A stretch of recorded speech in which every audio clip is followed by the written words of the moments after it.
as I watch myself. Hey, Dad. Hey, man. But I don't know who it is that I'm looking at. Hai guys, apa kabar semua? Ketemu lagi dengan saya, Quid Movindo. Seperti biasanya kita akan merekomendasikan satu film yang bisa kalian tonton. Nah, kali ini kita akan bahas film yang berjudul Nitram yang rilis pada tahun 2021. Cerita dibalik pembantaian Port Arthur yang menewaskan 35 orang dan 23 warga Tasmania. Nitram adalah lelaki seorang disabilitas intelektual yang hidup dengan sepasang orang tuanya. Bersama sang ayah dan ibu, Nitram tidak pernah diberi kesempatan untuk bersosialisasi dengan orang lain. Ia banyak menghabiskan waktunya bermain sendiri, mentok-mentok juga bersama ayahnya.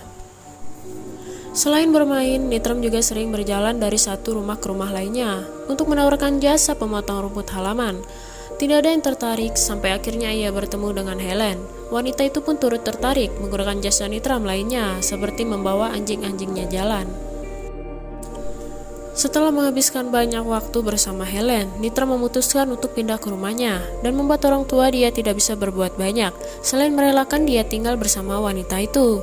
Nitram merasa nyaman dan senang dengan keberadaan Helen di sampingnya. Kesenangan itu tidak berlangsung lama karena pada suatu hari mereka terlibat di dalam kecelakaan lalu lintas yang meregang nyawa Helen. Nitram pun hancur sehancur-hancurnya.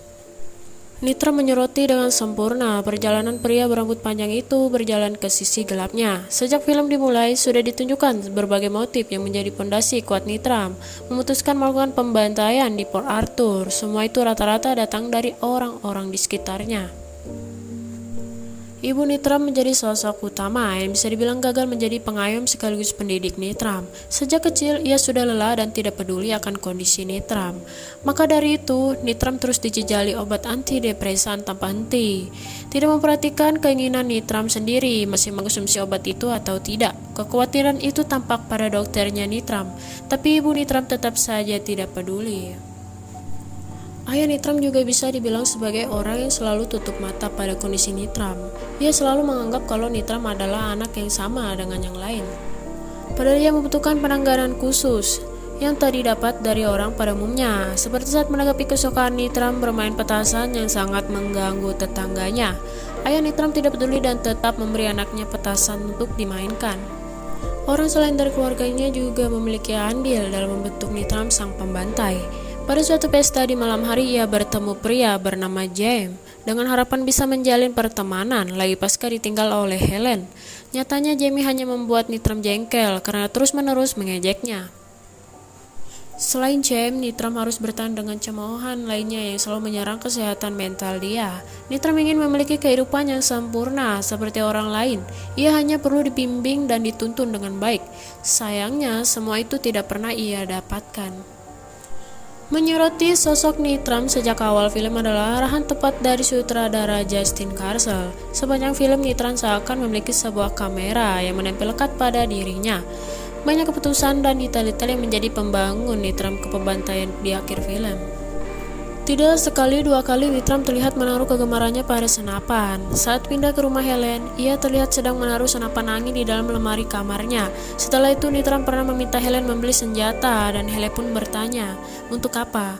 Nitram menjawab, "Untuk proteksi diri kita." Helen tidak setuju dan tidak memberi Nitram uang untuk membeli senjata. Ada juga tayangan televisi yang menayangkan berita pembantaian di sebuah tempat. Nitram yang ketika itu sedang berada di dekat TV itu memang tidak terlihat terinspirasi dari tayangan itu. Namun, ini bisa menjadi semacam persiapan bahwa penonton akan segera melihat Nitram melakukan aksi kejinya di Port Arthur. Masih banyak hal lain yang bisa dicermati juga mengenai gelagat Nitram. Ketika ia menanggapi sesuatu, respon Nitram saat melihat hal yang tak disukai, serta hal lainnya yang menjadi semacam palumas untuk adegan terakhir dia. Gelagat yang ini juga menjadi semacam kekurangan bagi film ini. Nitram cenderung berjalan lambat karena ingin menangkap penuh keseharian Nitram. Kesabaran tampaknya harus menjadi tumpuan utama ketika menonton Nitram karena banyak eksekusi di film yang berujung pada pelannya tempo film. Oke Sobat Movie, terima kasih telah menonton video dan review ini. Jangan lupa klik tombol like kalau kalian suka dan subscribe supaya tidak ketinggalan konten menarik lainnya. Sampai jumpa!